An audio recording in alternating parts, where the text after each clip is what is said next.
Brahmā continued, "Your appearance as a cowherd child is for the benefit of the devotees. And although I have committed an offense at your lotus feet by stealing away your boys and calves, I can understand that you have bestowed your mercy upon me.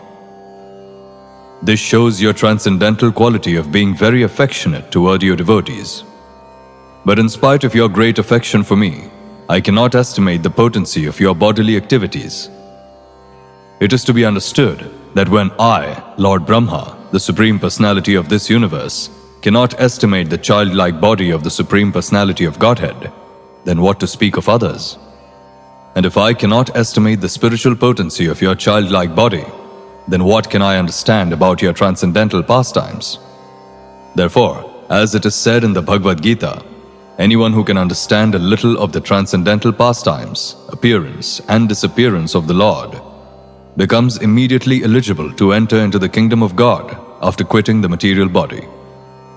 This statement is confirmed in the Vedas, where it is stated, simply by understanding the Supreme Personality of Godhead, one can overcome the chain of repeated birth and death.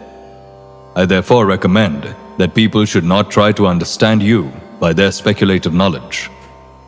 The best process for understanding you is to submissively give up the speculative process and try to hear about you, either from yourself, as you have given statements in the Bhagavad Gita and many similar Vedic scriptures, or from a realized devotee who has taken shelter at your lotus feet.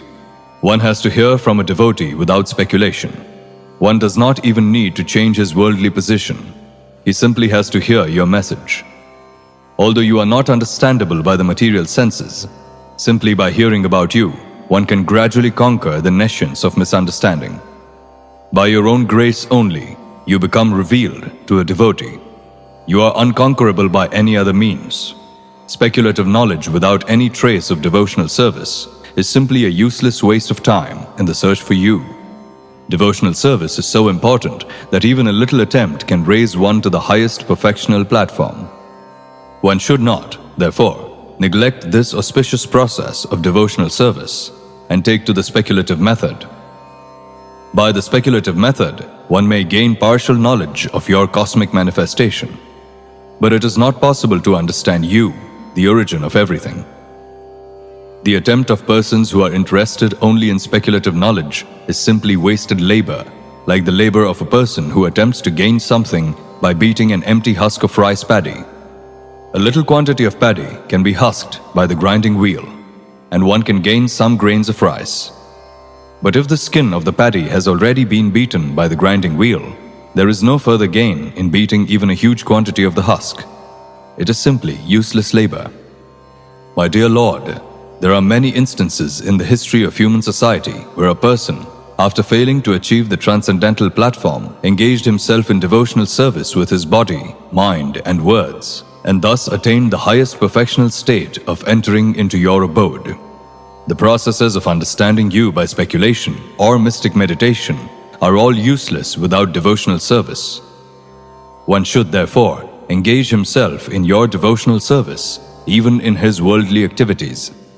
And one should always keep himself near you by the process of hearing and chanting your transcendental glories. Simply by being attached to hearing and chanting your glories, one can attain the highest perfectional stage of entering into your kingdom. If a person, therefore, always keeps in touch with you by hearing and chanting your glories, and offers the results of his work for your satisfaction only, he very easily and happily attains entrance into your supreme abode. You are realizable by persons who have cleansed their hearts of all contamination. This cleansing of the heart is made possible by chanting and hearing the glories of your Lordship.